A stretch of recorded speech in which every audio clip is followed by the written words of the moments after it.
Como está a situação da pandemia de Covid-19 aqui no Brasil? Nas últimas semanas, o país vem registrando altas nos números de infectados, mas as mortes, no entanto, permanecem praticamente estáveis. Para nos ajudar a entender o atual momento da pandemia por aqui, o Revista Brasil TVT conversa agora com Helena Nader, que é biomédica, pesquisadora, professora universitária e eleita recentemente presidenta da ABC, que é a Academia Brasileira de Ciências. Boa noite, professora Helena Nader. Prazer falar com a senhora. Seja muito bem-vinda. Muito obrigada, é uma honra estar aqui com vocês, eu adoro o programa de vocês. Estava com medo que eu não conseguisse chegar a tempo, mas deu. Chegamos. Tudo certo. Professor, antes de mais nada, parabéns, viu? Parabéns por ser eleita a primeira mulher a presidir a Academia Brasileira de Ciências. E um detalhe, em 100 anos, mais de 100 anos, primeira mulher a presidir uma importante instituição aqui no Brasil. Nossos parabéns para a senhora, viu? Muito obrigada mesmo. Para mim é uma honra pelo seguinte, primeiro a Academia Brasileira de Ciências, né? Centenária, e uma mulher, né? E o que eu vejo, que eu gostaria, é que isso servisse de exemplo para meninas, para jovens, para as pessoas mais velhas e velhinhas como eu, que provam que a gente tem que lutar pelo que acredita. É verdade. E eu vejo, o Brasil está atravessando uma fase muito difícil, né? Muito complicada, com descrença de ciência por parte de governantes, de educação.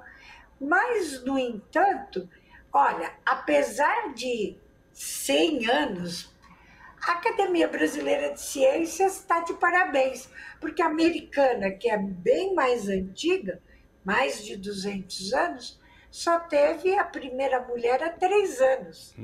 A Academia do Reino Unido ainda não teve mulher presidente. Então, de vez em quando, a gente tem algumas coisas que têm que ser celebradas. Demorou, mas chegou, e eu vejo que isso tem que ser, não aceite não como resposta. Você tem que sair à luta. Maravilha. Muito bom. Professora, vamos falar agora, tentar entender, nos ajudar aqui para os nossos telespectadores da TVT e também ouvintes da Rádio Brasil Atual, esse atual momento da pandemia no Brasil. A gente passou uns meses aí de estabilidade, quedas nos números, tanto de infectados e de mortes, mas de uns tempos para cá, a gente vem registrando aí um certo aumento no número de pessoas infectadas. Eu queria que o senhor desse um panorama para a gente entender qual é a situação da pandemia no Brasil de Covid-19. Olha, você bem colocou, estava caindo o número de internações, tanto que vários hospitais diminuíram os leitos destinados à Covid. O que aconteceu? Nós tivemos 2 grandes festas, né? A Semana Santa e depois o Carnaval que tinha sido adiado. E as pessoas, pelo cansaço de estarem isoladas, acabaram negligenciando o uso da máscara, a higienização. Carnaval é proximidade. Então, se esperava que isso acabasse acontecendo. O que me dá um alento é o fato de que, apesar de toda a campanha feita contra vacinação por alguns, o povo brasileiro ouviu a ciência. E o povo brasileiro, na sua grande maioria, se vacinou. E ao se vacinar, o que ele ajudou nesse quadro? Tem a doença, a Covid continua, porque é importante que quem está nos ouvindo entenda. O fato de estar imunizado não quer dizer não pegar a doença, não contrair. Significa proteger dos casos graves, proteger da morte. E isso aconteceu. Então, mais uma vitória da ciência. Agora, para quem está nos ouvindo, por favor, Continua, olha, eu acabei de chegar da rua, eu estava assim. Vamos, eu estou agora na minha casa, trancada no meu escritório, eu acabei de chegar.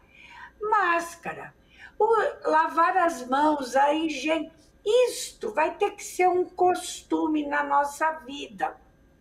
Transporte público sem máscara não pode, porque isso protege, inclusive, de outras doenças respiratórias. Então, é muito, mas muito importante que aqueles que estão nos ouvindo e assistindo entendam e falem para todos os amigos, parentes, olha, vamos continuar usando máscara. E quando estivermos num ambiente, não é não se encontrar com a família, mas deixar o ar circular. Isso é muito importante. A gente na universidade continua com a máscara. E é interessante, viu? Os estudantes, porque a gente voltou às aulas presenciais, o fato mais emocionante recente para mim. Todos os estudantes primeiro chegaram cedíssimo para a aula, coisa que não acontecia. Eu abri a porta, levei um susto, falei, tem alguma coisa errada, acho que eu entrei na sala errada. Não, já estavam lá, todos de máscara e todos ansiosos para o olho no olho. Então, vamos continuar usando a máscara, higienizando, principalmente em ambientes fechados.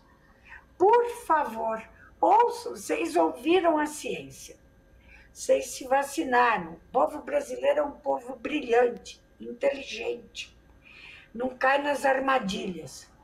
Então, vamos continuar fazendo isso.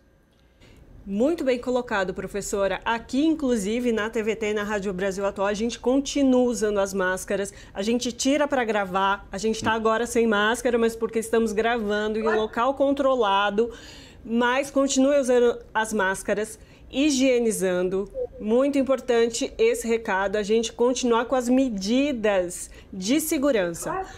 Professora, o que eu queria te perguntar agora... Posso mais uma coisinha? Sim, por favor. Que é importante? As crianças ainda, nem todas estão imunizadas. Sim. E elas também contraem a doença. E elas também repassam. E a criança pequena, abaixo de 5 anos, ainda não tem. Eu estava numa reunião essa semana, que foi quando eu tomei posse, foi O Futuro é Agora. E ontem nós tivemos a conferência presencial, ela veio ao Brasil, da Organização das Nações Unidas, trazendo o mapa do mundo. Então, tem regiões do mundo que ainda estão muito piores do que nós, em termos de vacinação, por falta de vacina. E isso significa que o vírus está circulando. Então, hoje, o que acontece no país vizinho pode chegar para a gente muito rápido, porque as fronteiras são muito abertas, no sentido que é bom, no sentido de comunicação via transporte rodoviário, transporte aéreo, transporte marítimo. Certo, muito bem colocado, professora. Eu queria falar com você agora sobre o acesso à testagem de Covid. Há muitas pessoas relatando que estão com dificuldade de ter acesso à testagem no sistema público. E assim, eu acho que a perspectiva é que cada vez mais se diminua esse tipo de testagem, até porque se você não testa, não tem o diagnóstico, você não consegue enumerar estes casos, não é verdade? Então eu queria que você pudesse comentar um pouco sobre isso. Olha, sobre a diminuição no Serviço Único de Saúde, né, nas UBSs, eu não posso te falar porque isso eu não tenho conhecimento. Mas o que eu posso te dizer é o seguinte, não é para parar de testar. A recomendação, também isso nós discutimos ontem, da Organização Mundial de Saúde é continuar com a testagem. E mais, como é que a gente pega o dado daquele que foi testado e entra no dado populacional? Porque poucas pessoas estão relatando. Elas fazem o próprio isolamento e está resolvido. Não adianta. Nós temos que monitorar. É isso que essa pandemia mostrou para nós. Ela não vai embora porque eu quero. Ela não veio porque eu quis. E ela também não vai embora porque eu quero. Então, a gente só vai poder saber quando, de fato, tivermos os números mostrando que, em vez de uma pandemia, ela agora está mais localizada em alguns lugares. Tudo isso é via testagem e mais, não só a testagem. Isso estava acontecendo por causa da ciência. A rede vírus está continuando a sequenciar os vírus aqui no Brasil, porque a gente tem que saber. De repente, vem uma nova linhagem desse vírus que pode ser muito mais agressiva do que outras. Então, a pandemia, eu adoraria estar aqui dizendo, olha, Ana, acabou, Cosme, besteira, ó, tira a máscara. Não dá. Não é real. Por mais que eu gostasse de trazer essa brilhante notícia. Melhoramos muito. Então, todos que acreditaram até agora na palavra do sistema de saúde, dos pesquisadores, dos cientistas, continuem acreditando, continuem fazendo o que é o recomendado. A Organização Mundial de Saúde tem sido muito eficaz. Ela não conseguiu porque ela não tem recursos. Então, ela bem que gostaria de estar levando mais vacinas para alguns países africanos. Mas lá aconteceu um negócio, a população é mais jovem em alguns desses países e, devido à alta contaminação, o que aconteceu? Eles adquiriram imunidade pela doença, alguns. Então, é isso que a gente quer, né? E aquele que ainda não acredita em vacina, eu pergunto para ele, você prefere a morte? Né? Te garanto que mesmo aquele que não acredita em vacina, tem as pessoas que ele ama. Uma mãe que é mais idosa, ou alguém na família que é imunossuprimido.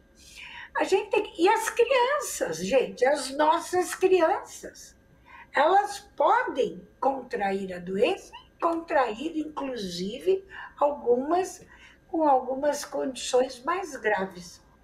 Aliás, né, professora, a gente toma vacina desde que nasce, né?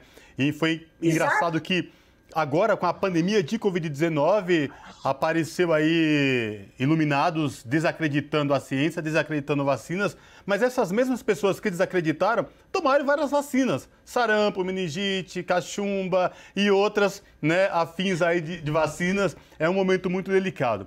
Mas, professora, eu quero fazer uma pergunta para a senhora, no sentido de que o mundo, agora abrindo mais o nosso leque, vai ter que conviver a partir de agora com as tidas pandemias, novas pandemias.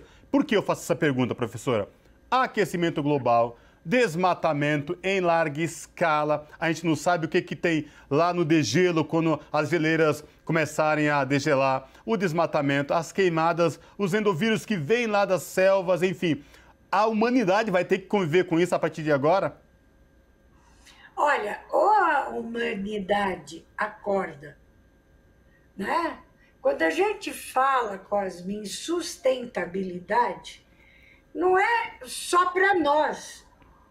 Eu tenho que lembrar que tem geração que está vindo que tem o direito de ter onde habitar. É para o outro também, o outro que talvez ainda nem nasceu.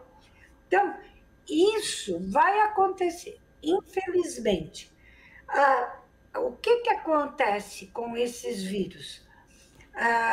E não foi a primeira vez, isso já aconteceu, a gente tem a história. Só que dessa vez foi muito mais rápida pelo aquilo que eu falei já antes. O encurtamento de distâncias.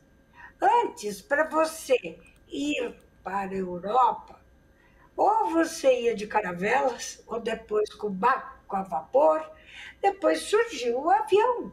Uhum. E isso encurtou distâncias, a mesma coisa com os países da América Latina, etc. Então, hoje, o mundo é isso que a gente quer dizer, globalizado. Então, ou todos nos convencemos de que é importante o equilíbrio entre nós humanos e os animais e os vegetais, as árvores, as florestas, o mar, os rios, ou não vai ter mundo para essa espécie dita especial, racional, que é o humano, sobreviver. Porque vai ter. Não é que eu estou pregando, vou dizer, ela é alarmista. Tem trabalhos fantásticos já feitos por pesquisadores brasileiros mostrando vírus que ficaram, inclusive que mataram pessoas, mas que estavam restritos numa região e que não foram levados para fora e que não eram tão... não se propagavam na mesma velocidade que o SARS-CoV-2. Mas na Amazônia, vários. Você não imagina, tem um mapa, tem um número que dá até medo de ler. Então, vamos cuidar do planeta. O planeta não é do ser humano. O planeta é de todos. Isso é. E se você olhar para aqueles que gostam da religião, todas as religiões estão dizendo, por favor, vamos cuidar do planeta. Eu vejo uma coisa que tem que voltar no Brasil, é o olhar para os 17 Objetivos do Desenvolvimento Sustentável, que todos eles englobam ciência, todos têm como base educação e olham para o que a gente chama, viu, Ana e Cosme, saúde única.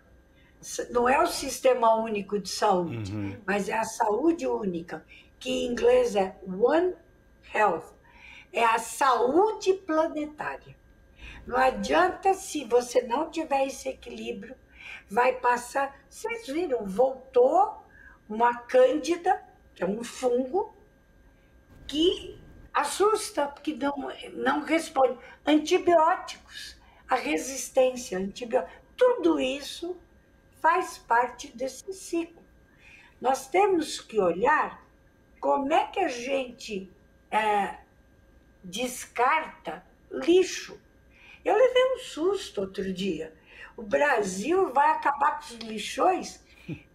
Eu achava que estava longe porque eu sou velhinha, mas agora ficou... Não é porque eu sou velhinha.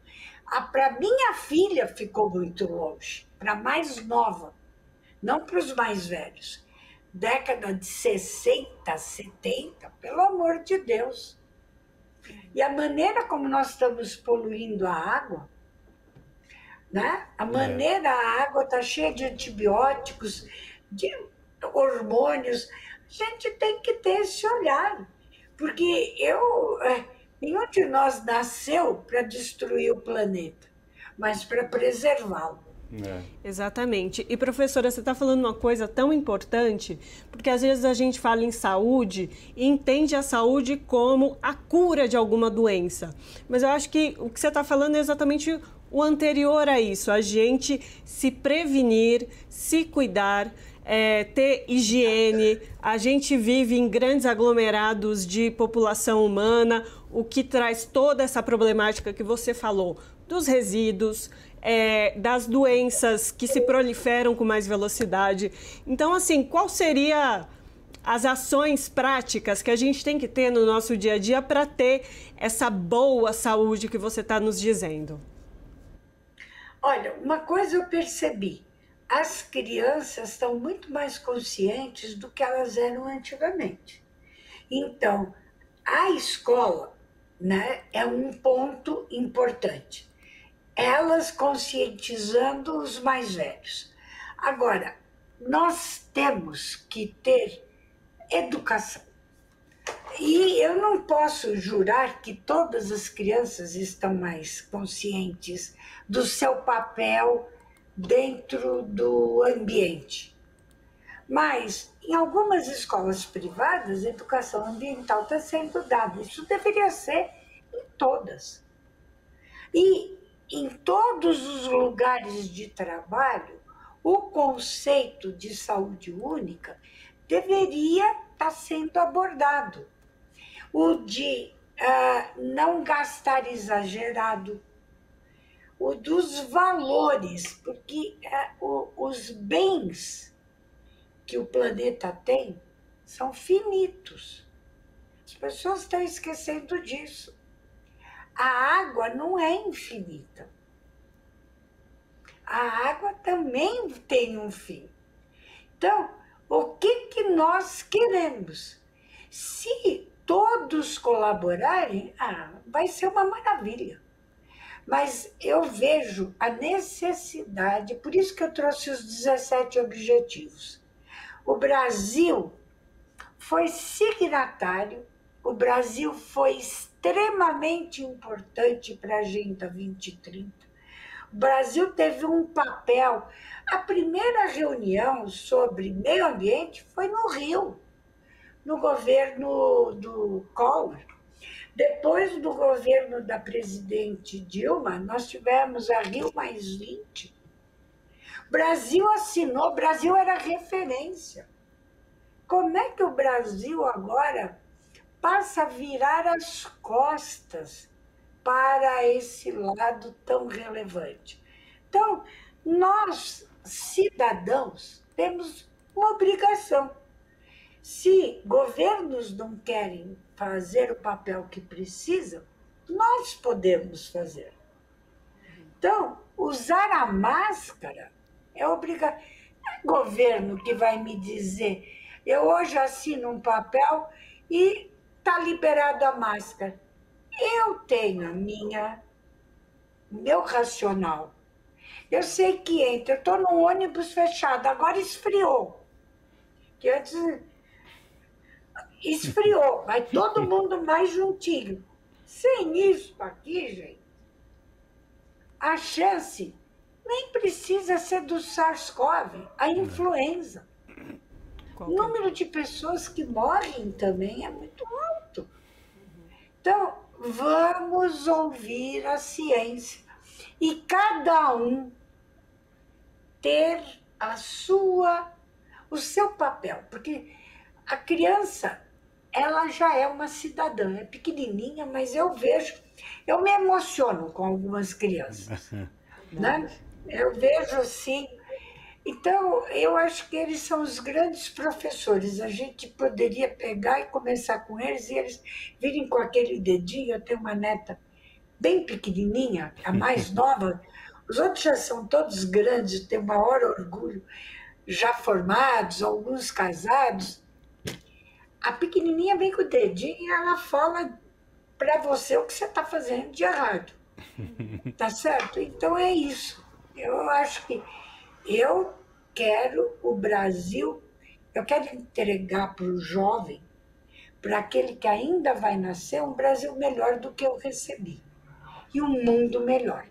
Tá difícil, mas a gente vai conseguir se cada um, porque esperar que só o Estado faça, o governo, a gente não vai conseguir, não.